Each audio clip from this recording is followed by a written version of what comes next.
Kemudian yang ketiga, pernah nggak dinilai manfaat dari dana hibah itu? Bisa nggak itu berkesinambungan? Selama ini kan dana hibah kan ya duit disebar begitu saja selesai. Pesta. Hah? Pesta. Ya pesta ya pokoknya ya makan siang lah itu aja lah. Iya. Makan siang. Iya. Makanya. Nah, Ini lebih kompleks apa namanya masalahnya. Makanya kita ngelihat misi dan programnya ini kayak gimana Pak ya, sebagai anak milenial yang alhamdulillahnya bisa sekolah dengan benar gitu. Ngelihat itu kayak aneh gitu. Ketika ada seorang bupati membuat sekolah unggulan SD tapi tidak memperhatikan SMP dan SMK jenjangnya. Ketika SD itu SD-nya unggulan dan kapasitasnya juga kita pertanyakan berapa jumlah siswa SD-nya berapa, terus kemudian SMP dan SMA tidak diperhatikan, terus kemudian langsung loncat ke kuliah. Ya kalau ke SMP masih tetap pintar, ya kalau di SMA enggak tambah goblok gitu kan. Nah kalau sudah SD-nya pintar tambah SMP agak bodoh terus SMK tambah goblok ya nanti beasiswa enggak dapat gitu.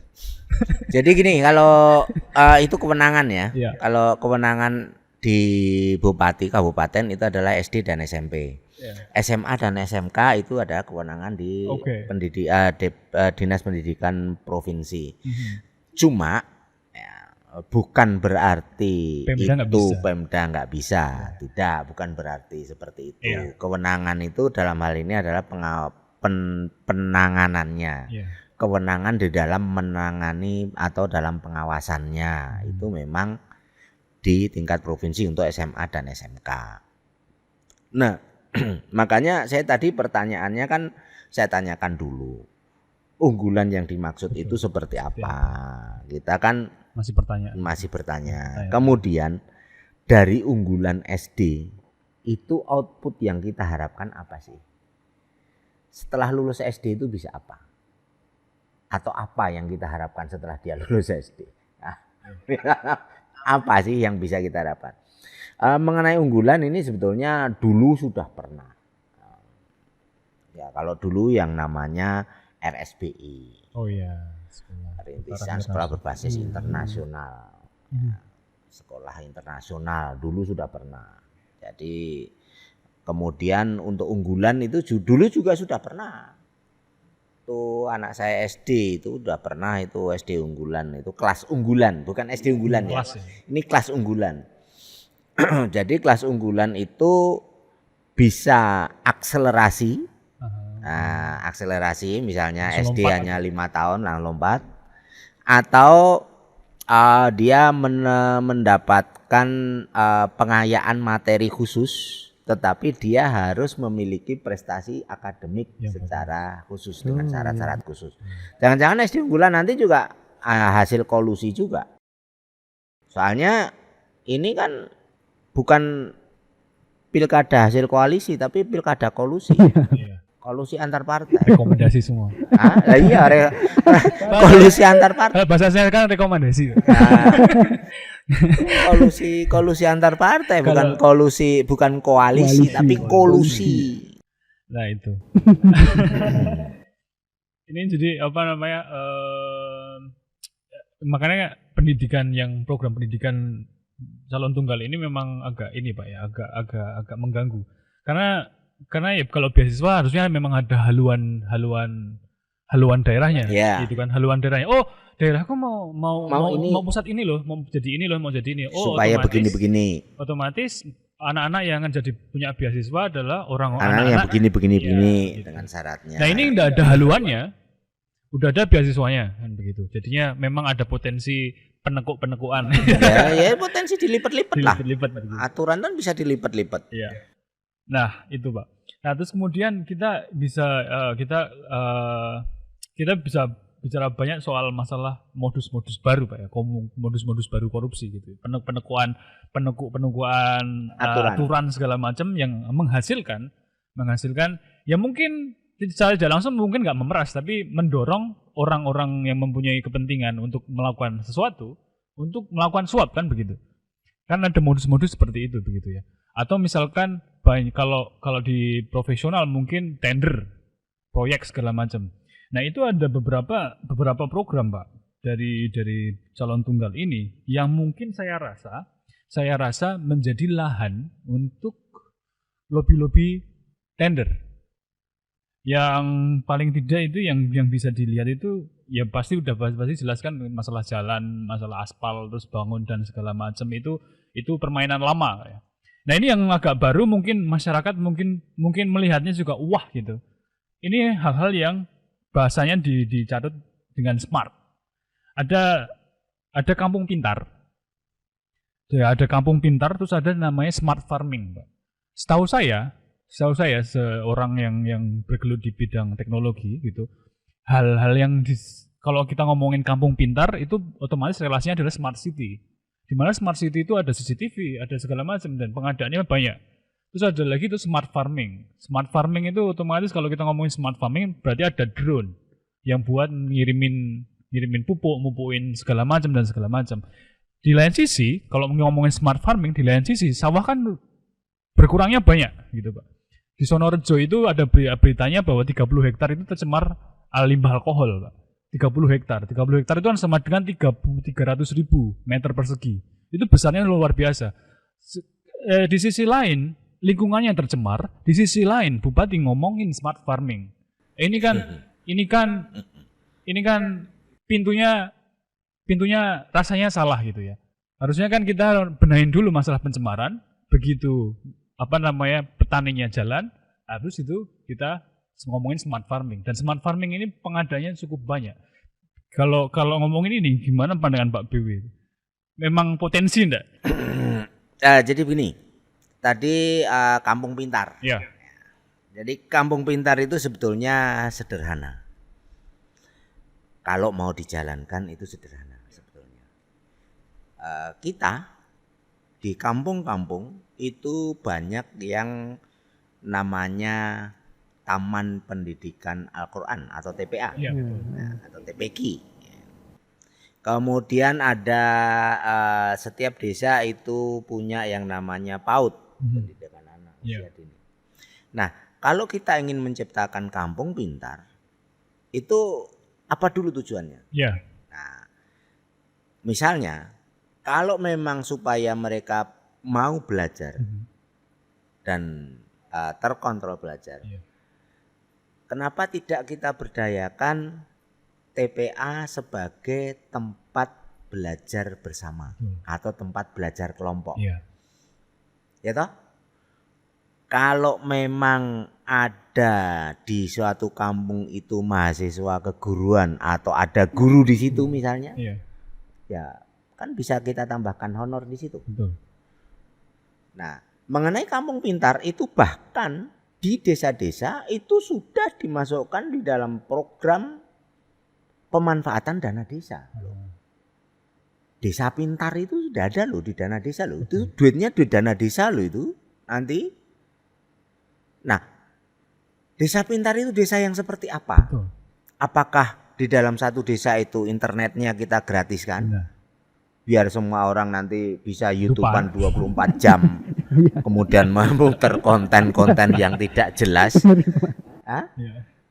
Terus apakah kalau kita adakan internet itu internet yang untuk belajar, misalnya belajar online atau kursus online atau ruang guru misalnya kemarin sudah di orang. Kan itu masih tanda kutip. Nah, itu nanti memang bisa dijabarkan di dalam program. Tetapi dengan sumber daya yang ada saat ini di tingkat kepemimpinan dari kampung sampai dengan desa itu kita ngerti sendiri. Sumber daya Pak Bayan dengan Pak Lurah itu seperti apa kita kan paham. Apakah bisa sekreatif itu? Nah, saya bermimpi sebetulnya bagaimana mencerdaskan anak-anak di kampung supaya mereka tidak terbebani. Kalau sekarang ini yang bagi yang berduit itu bisa bimbel, problem. Ada GO, ada IPIM, ada neutron dan sebagainya. Yang berduit. Tetapi kalau yang tidak berduit, itu. Nah, satu. Kedua, jam belajar atau waktu belajar anak itu sama orang tua itu kan juga tidak diawasi. Kita sangat prihatin sementara ini banyak anak-anak itu yang selepas maghrib pun masih berkeliaran. Dulu enggak boleh. Itu nggak boleh, tidak ditetapkan jam belajar. Nah, kalau TPA atau TPQ atau sekarang yang ada misalnya masjid ya, taruhlah gampangnya masjid, ini bukan berarti menspesialkan. Ini no sara ya. Itu karena yang ada yang sudah terkoordinir sekarang ya. Yang sudah ada dan sudah bisa dilaksanakan sekarang. Kalau mereka TPA saja bisa, kenapa kita tidak kasih bimbingan belajar di situ sebagai tempat belajar kelompok? Untuk SD kan tadi kan tujuannya kan SD unggul toh. Nah, SD unggul kemudian menjadi kampung pintar. Kenapa itu tidak kita berdayakan? Kalau perlu mahasiswa, misalnya ada mahasiswa keguruan jurusan matematika, oke, kamu ngajarlah matematika. Kita bagi SD itu 6 toh, 1 sampai 6 toh, udah kelas 1 kelas 2 jadi 1, kelas 3 kelas 4 jadi 1, kelas 5 kelas 6 jadi 1 misalnya. Atau ya teknisnya bisa diatur. Itu kalau ada niat baik ya, ada goodwill. Itu seperti itu sebetulnya. Iya. Baik itu. Jadi kampung pintar ini juga punya dua sisi, Pak. Dua sisi pandang. Kampung pintar yang dimaksud ini SDM ya kah? Atau kampung yang sebagai objek kan gitu. Kalau kampungnya sebagai objek berarti kan kampungnya itu banyak CCTV dan segala macam. Mungkin nanti ada AI, internet gratis. Ada AI-nya dari Tiongkok itu, Pak. Yang buat nyari aku mau nyari si A gitu dah. CCTV-nya gitu. Langsung Sherlock. Ya. Nah, itu kemudian tadi kan menyangkut yang smart tadi kan ada smart farming. Smart farming, smart itu berarti kan pintar. Farming itu pertanian pintar. Pertanian pintar itu pertanian yang memang melibatkan sedikit tenaga kerja. Ya, sebagai contoh, penyiraman atau pengairan itu bisa diatur dengan AI. Kita program berapa hari dia harus kita siram atau berapa jam dia harus kita airi untuk padi misalnya. Itu memang bisa sepanjang itu hamparan pertanamannya itu memungkinkan dan bisa disatukan di dalam satu kelompok. Nah sekarang gapoktan aja susah ngaturnya loh, susah ngatur waktu tanam aja susah kok. Dalam satu bentangan itu waktu tanamnya bisa berbeda-beda kok. Itu satu. Karena apa? Karena memang penguasaan lahan pertanian kita kan memang kecil-kecil. Ya, tapi itu sih tidak bisa dijadikan alasan. Betul. Kecil kalau berkelompok akhirnya juga gede juga. Tapi tergantung bagaimana itu mengkoordinir. Mengenai smart farming, saya mau mengkritisi di Sukoharjo ini dulu pernah ada yang namanya program IP 400 atau indeks pertanaman 400. Kalau itu untuk monokultur tanaman padi, ya kan waktu itu programnya di sawah. Berarti sawah itu setahun harus 4 kali panen. Oke. Ya toh? IP 400 itu harus 4 kali panen. Kalau itu ladang tumpang sari, ya itu no problem. Ketika masih ada singkongnya, belum panen singkongnya, bawahnya kita kasih jagung dulu atau kita kasih kedelai, ya toh. Kemudian nanti singkongnya dipanen, jagungnya sudah gede, ya itu sangat bisa kalau tumpang sari. Tetapi kalau monokultur dengan IP 400 apalagi padi itu mimpi. 3 aja sulit. Lah 3 saja akhirnya mesti beli kok. Ya. Bagaimana mungkin? Nah, itu terus anggarannya bermanfaat enggak itu? Iya. Bahkan panen raya dengan IP 400. Sekarang ada enggak yang bisa panen 4 kali? Kan enggak ada. Nah, itu maksudnya ya smart farming juga maksudnya, tetapi itu tidak tepat gitu.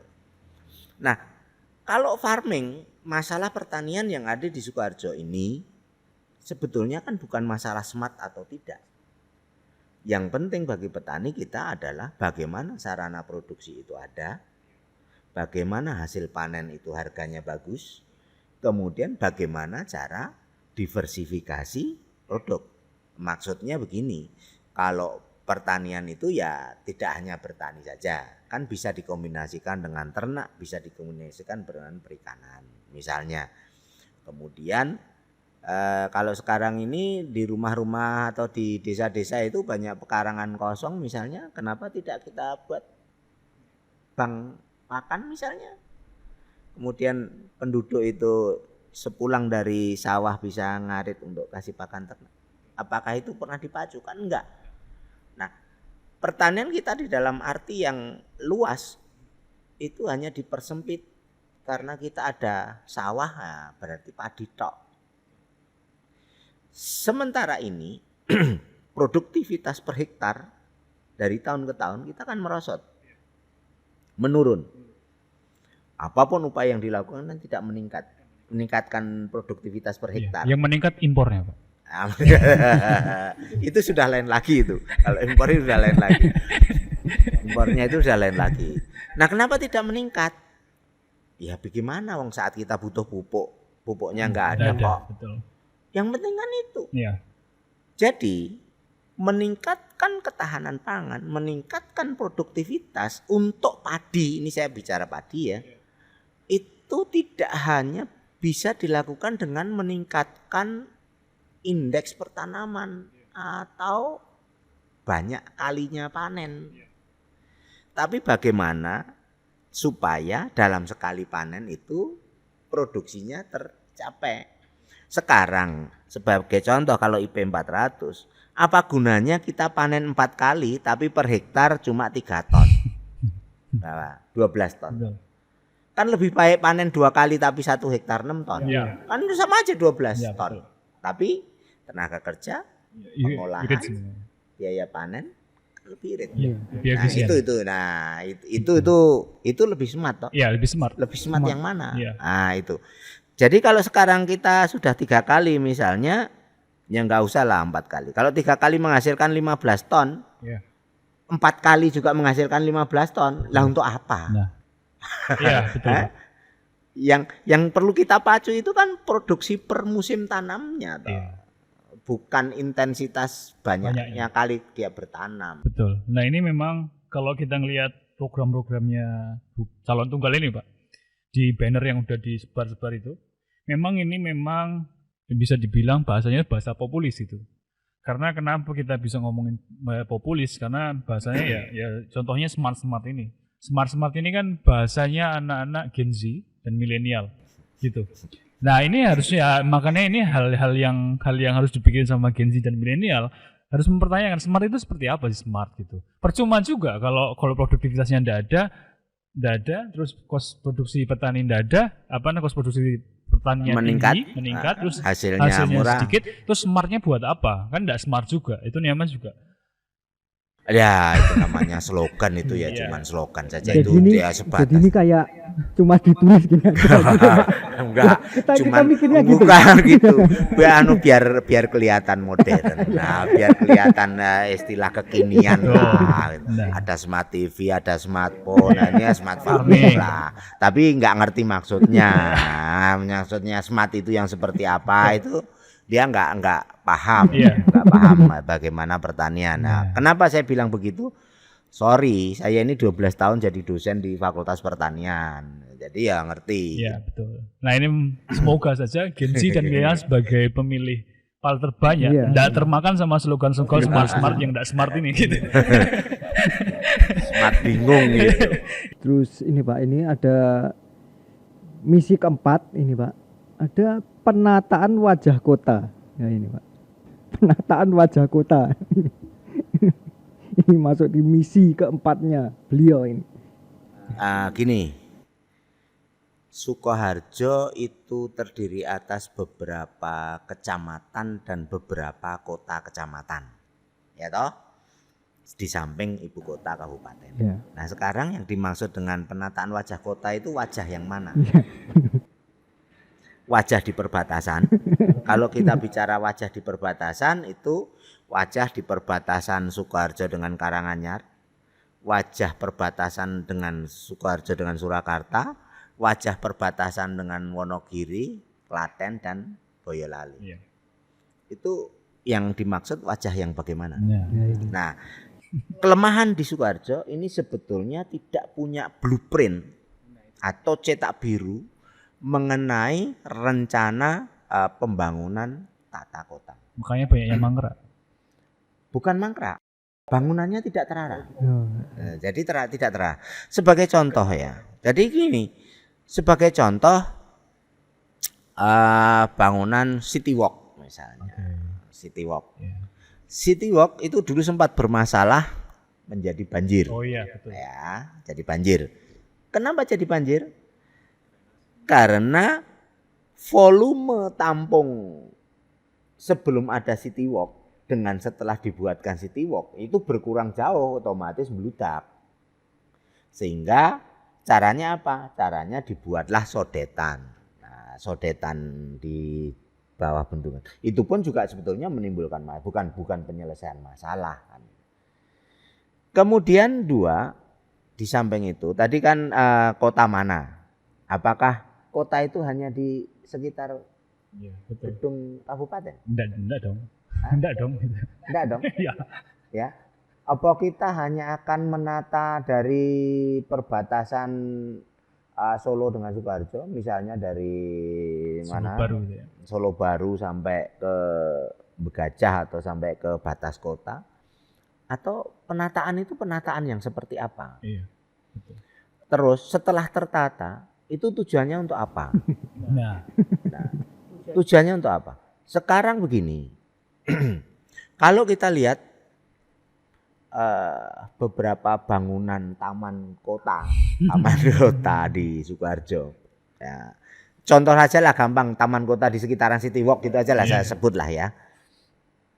Bagaimana ceritanya? Ada pohon yang gede, kemudian di sekitarnya diberi pagar tembok. Lihat toh? Di sekitar kabupaten ke selatan. Sampai dengan Bu Bolong ke sana, dari sini, dari Dompilan, dari SPBU ke sana, ke selatan. Bagaimana ceritanya? Ada pohon gede, kemudian dikasih pagar, di bawahnya untuk taman. Itu mau ditata yang bagaimana? Penataan yang seperti apa yang mau dimaksud? Yeah. Kalau model menatanya seperti itu, akhirnya loh, pohon itu akarnya kan semakin gede, semakin kacau, bengkak, ambrol, bertahan berapa tahun? Sekarang sudah banyak yang ambrol. Iya. Satu. Kalau sampean lihat itu di depan Pemkab misalnya, bagaimana ceritanya ada pohon yang berpotensi bisa berkembang menjadi besar. Iya. Kemudian dibuatkan kotak-kotak pot. Oke. 1-2 tahun kan kotak potnya pada pecah. Nah, kemudian kita tidak punya blueprint tentang drainase. Ya, drainase air kota atau air hujan ini mau kita buang kemana sih? Kenapa saya bicara begitu? Trotoar kita itu nggak nyambung. Trotoar yang ada itu tidak nyambung, nggak jelas alirannya. Sehingga kalau hujan, ini nggak usah bicara kota yang lain ya, kita yang kota kita lewat aja yang dekat-dekat Pemkab lah, yang itu di depan mata lah. Air trotoar itu lari ke jalan, bukan air yang di jalan yang lari di aspal itu lari ke trotoar. Di bawah trotoar kan ada saluran toh. Tapi air saluran itu naik. Mau ditata yang seperti apa? Terus kalau memang mau ditata, sudah 15 tahun jadi bupati yuk, termasuk Bapak yuk. Iya. Berarti selama ini nggak noto. Enggak ya, makanya. Nah, ini penataan yang seperti apa? Oke, kita mau tata sepanjang kita punya blueprint perencanaan tentang tata kota, drainase, tentang tata kota. Kemudian kita punya peta detail, termasuk dalam hal ini adalah peta kontur, ya, peta kontur yang akan memperlancar nanti drainasenya. Nah, itu harus ya namanya kota ya semualah. Kalau minimal ya kota kecamatan lah, jangan hanya di kabupaten aja. Soalnya yang bayar pajak itu kan juga kecamatan-kecamatan di dalam-dalam kan juga bayar pajak. Kan butuh juga. Nah, itu kan butuh juga keindahan. Masa enggak ditata, cuman kabupaten, ngarep kabupaten tok sampai dengan rumah dinas. Yang enggak ada rumah dinas gimana? Nah, itu. Jadi ya sebenarnya PR kita itu banyak.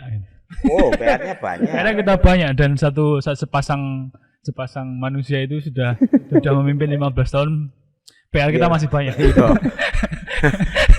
Bukan PR-nya masih banyak, dia nggak tahu PR-nya apa. Nah, itu masalahnya. Makanya nggak ngerti PR-nya apa yang harus dikerjakan itu apa, nggak ngerti. Nah, itu dia. Makanya itu. Karena 15 tahun itu arahnya itu kan kita tidak jelas haluannya mau kemana itu. Makanya kita speak up kotak kosong ini penting loh karena biar power yang kayaknya begitu kuatnya ini rubuh. Akhirnya nanti ke depannya kita bakal nemuin pemimpin lain, calon-calon yang lain karena kan yang tadi Pak Bambang bilang kalau ada 4 partai ya yang sebenarnya potensial yang punya threshold bisa mengajukan calonnya masing-masing gitu. Nah, itu harusnya dirobohkan karena ya memang PR kita banyak. Nah, ini kan juga Pak ya. Ada banyak kalau kita masuk ke grup Sukoharjo itu di Facebook segala macam itu ada orang yang bilang kampanyenya ya kayak misalkan nanti kalau kota kosong itu menang nanti gini nanti gitu, misalkan legitimasi pemimpin dan segala macam dan ini dan segitu. Sebenarnya kan enggak segitu rumitnya kan begitu. Ya. Bagaimana menurut Bapak?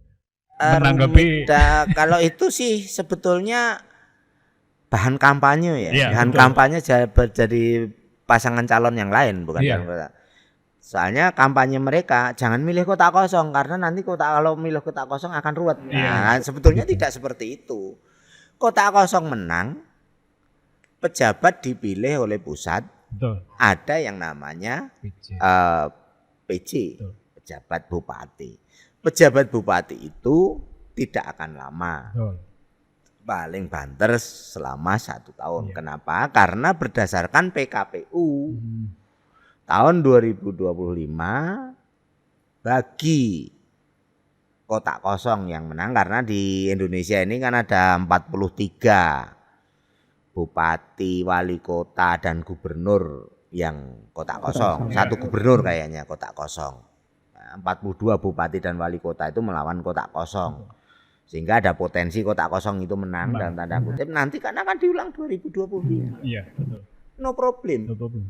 Kalaupun kita dipimpin oleh PJ atau PLT lah pelaksana tugas misalnya atau PJ itu kan tidak membuat kebijakan yang krusial.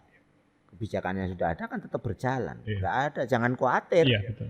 Jangan khawatir. Enggak ada masalah. Gitu. Enggak ada, tidak serumit yang kita bayangkan, tidak serumit apa yang dikatakan oleh para calon dalam kampanyenya, tidak. Kalau belum jelas suruh ke sini tak jelasin. Iya makanya. Kan gitu. Buzzernya misalnya mengerikan ada legitimasi, perpecahan, terus nanti perpecahan dari mana? Nah, makanya itu Pak. Yang mau memecah belah itu siapa ya? Justru mereka itu yang mau memecah belah kok. Justru aku lebih khawatir perpecahan sosial itu lahir dari misi kelimanya si bupati ini. Karena misi kelima yang ditempel di mana-mana itu berkonsentrasi sama umat muslim, Pak. Masa ada umroh gratis untuk takmir masjid terus Sukoharjo mengaji pemberdayaan ekonomi pesantren sebenarnya tidak apa-apa karena itu mayoritasnya gitu ya Pak ya. Tapi pada faktanya dan data statistik Sukoharjo, BPS statistik Sukoharjo, Buddha, Hindu dan Kristen Katolik itu semuanya lahir gitu.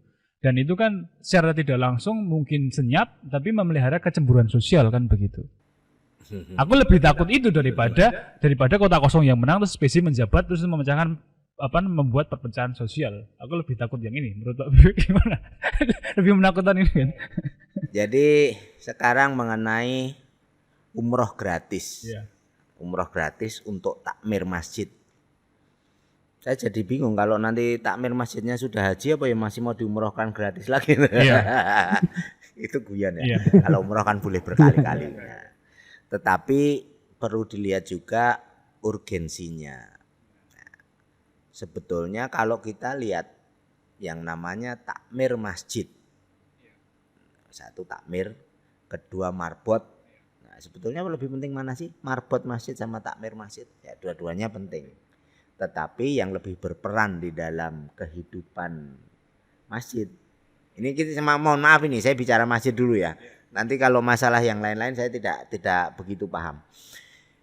Alangkah baiknya kalau misalnya ini supaya takmir masjid dan marbot masjid ini tidak memakan dana infak misalnya ya kesejahteraannya ditingkatkan. Tingkatkan lagi. Misalnya saja honor marbot itu dikai bantuan Nabirola satu masjid yang jelas takmirnya itu honor marbotnya 200.000 atau 300.000 itu saya rasa lebih bermanfaat. Kemudian takmirnya apa takmir ki yo ekonomi ini cukup kabeh wong ya ora. Nah, bagaimana tunjangan untuk takmir? Nah, itu kan. Nah, sebagai contoh saya ada masjid yang biasa saya untuk sholat itu Masjid Suhada. Ya, Masjid Suhada itu di Dombilan. Itu dari dana infak itu bisa untuk menggaji satu marbot. Marbot itu yang tukang bersih-bersih. Kemudian 2 imam. Enak toh? Jadi imam itu ada beberapa, itu ada honornya. Hampir 1 juta loh, satu imam loh. Dan imam yang paten yang pasti itu ada sekitar 5 orang imam. Itu gajinya sebulan itu hampir 4 juta lebih malah. Nah, kenapa tidak seperti itu saja? Ya, kan betul. tidak semua masjid mampu toh menggaji imam toh. Betul. Nah, wong kita juga punya generasi-generasi muda yang misalnya yang bisa menjadi imam kok. Ya. Kalau itu kita rangsang, aduh, saya jadikan imam masjid. Mari nanti infak masjidnya kita bantu dengan APBD. Apa salahnya? Iya betul. Sekarang umroh itu satu orang taruhlah paling murah itu 25 juta. Kalau kali 10 udah 250 juta loh. Satu tahun. Kali 5 tahun udah 1 miliar lebih. 1 miliar lebih kalau masjid di Sukoharjo ini kalau 156 desa dan kelurahan, taruhlah satu desa atau kelurahan itu ada 10 masjid. Itu berarti kan 1.500-an masjid dan musola. Ya sudah itu aja kita bantu ya, no problem. Supaya apa? Biar hidup. Supaya hidup masjid itu hidup, Betul. siarnya hidup. Kalau memang mau Religius. Religius katanya kan religius. Religius itu kan bukan dilihat megahnya bangunan masjid atau banyaknya masjid, tapi bagaimana menghidupi masjid. Apalagi dilihat dari takmir masjid, berapa takmir masjid yang udah umroh kan begitu. Takmir masjid yang sudah umroh misalnya. Dari situ kan. Nah, cuman masalahnya ya nggak tahu itu nanti penganggarannya gimana. Jangan-jangan itu nanti memanfaatkan Basnas. Nah, duit Basnas itu kan duit potongan dari PNS, zakat dari PNS yang 2,5%. Duit jadi PNS nanti terus dibilangnya itu duit bupati untuk membantu umroh gratis takmir masjid. Nah, itu duitnya PNS, duit zakat. Nah, itu kalau dari situ, tapi nggak tahu dananya dari mana, kita juga nggak ngerti. Pun itu ini Pak, apa namanya? Aku juga spot ada titik potensial gitu ya. Kalau misalkan kita kalau kita nanti ketemu orang di belakangnya calon tunggal ini ya, yang ini, yang menyokong gitu ya. Kalau ada biro umroh, nah patut dicurigai juga. Kalau yang berangkatkan biro umroh itu gitu. Ada ya? Ada. Oh lah ya itu. Ya kita patut curiga. Nah, nanti bisa saya sebutkan tapi off the record. Oke. Jangan direkam. Nah, ini sebagai masalah kita patut mencurigai teman-teman. Jadi satu program yang tanpa umroh gratis. Ya, tanpa haluan yang jelas, ini maksudnya gimana gitu ya. Kalau kita pikir-pikir ya seperti Pak Bebe Bambang bilang, kalau mau masyarakat yang religius yang dihidupkan ya masjidnya, bukan takmirnya kan begitu. Iya. Umroh misalkan. Nah, umroh ini kan kaitannya kan dengan bisnis biro umroh gitu. Nah, itu kan patut dipertanyakan. Apa jangan-jangan ada orang yang di belakang yang menjadi pendukungnya calon tunggal ini yang menjalankan bisnis biro umroh kan gitu. Ada. Jawabannya ada. Jawab aja ada. Tapi siapanya ya nanti by phone aja lah. Gitu. Jelas kita dapat bocoran ada.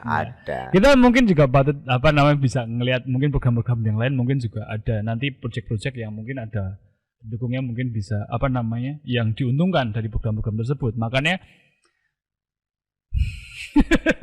kita sudah PR-nya banyak tambahin hal-hal begini kan gitu. Nah, ini Pak Bambang, mungkin buat teman-teman pesan ya untuk mungkin teman-teman yang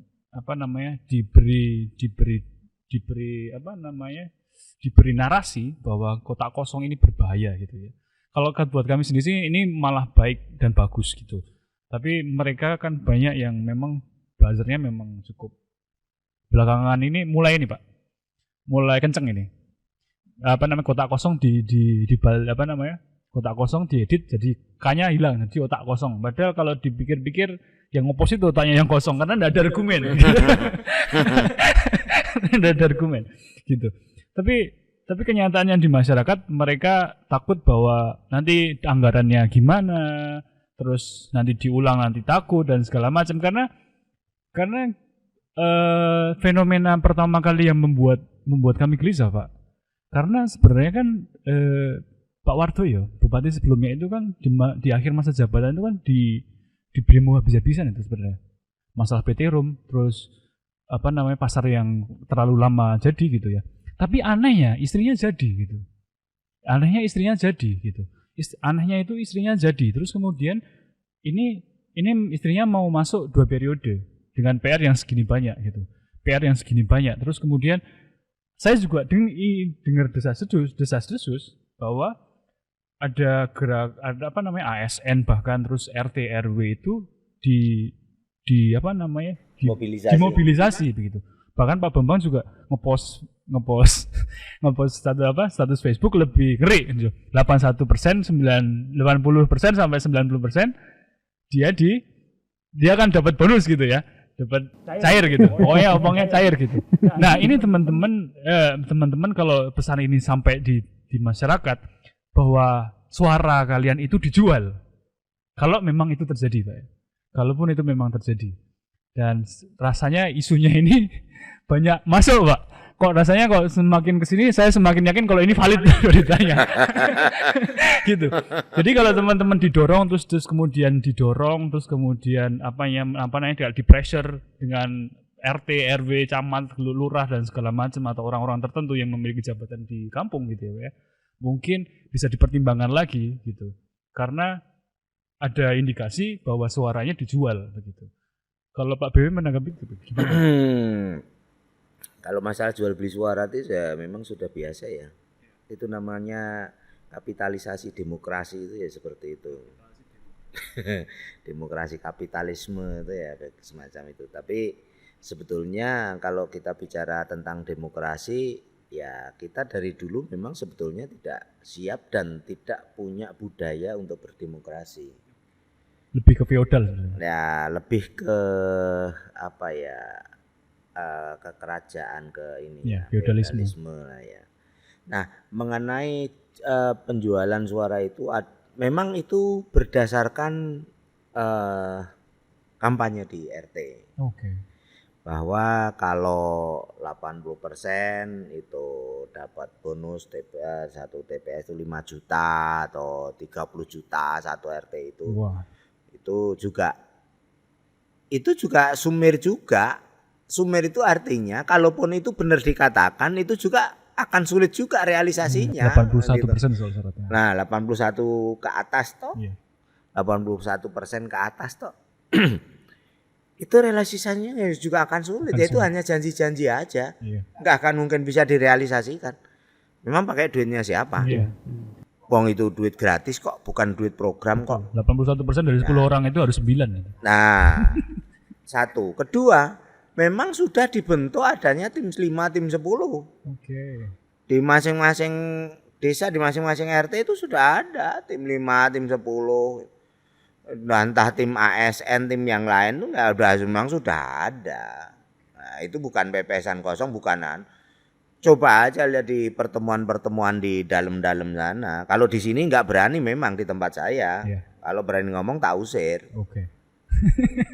Itu bukan pepesan, bukan isu, itu memang sudah terjadi. Ya, pelibatan ASN itu sudah sejak zaman reformasi sampai sekarang yang namanya ASN perangkat itu sudah menjadikan kekuatan utama. Terutama mengenai bansos, PKH dan sebagainya itu KIS, Kartu Indonesia Pintar itu KIS jaminan kesehatan itu BPJS itu Iya. yang gratisan itu apa? Jaminan kesehatan yang gratis itu semua kan jadi ancaman. Kowe ra manut, PKH-mu hilang. Hilang. Apakah itu betul? Ya memang betul. PNS kowe ra manut, pindah. Wis to. Kowe aneh-aneh pindah. Nah, Ada kasus itu di Weru, suami istri PNS, imbas 2019 pilkada. Nggak tahu itu dia ngapain, padahal orangnya ya biasa-biasa saja. Suaminya dipindah di Polokarto, istrinya dipindah di Kartosuro. Padahal rumahnya Weru, lo kan kurang ajar. iya. Jauhnya sih minta ampun. Nah, Jauhnya kalau jauhnya. sama-sama dipindah satu jalur, dari Weru dipindah misalnya siji Sukoharjo, Iya. siji Grogol atau siji Polokarto masih satu jalur. Lah siji Ngetan, siji pindah Mulon ini terus piye? Menyusahkan. Lu saya sendiri udah 10 tahun lu antara Weru Sukoharjo Weru. Ya tak lakoni ya ora apa-apa kowe kuwasa kok. Ndak apa-apa. Monggo saja. Itu saya mampu secara ekonomi. Lah nek sing ora mampu secara ekonomi ora tangisan. Tangisan, Pak. Kalau hidupnya hanya gaji tok, ya tangisan. Bagaimana ceritanya? Belum resiko di jalan. Iya. Kecelakaan mati. Umpama sampai kecelakaan mati, oh, aja takon dosa kowe. Sing mindahke kelakon tak idak-idak tenan. Nah, misalnya begitu kan gitu toh. Itu. Jadi mengerikan.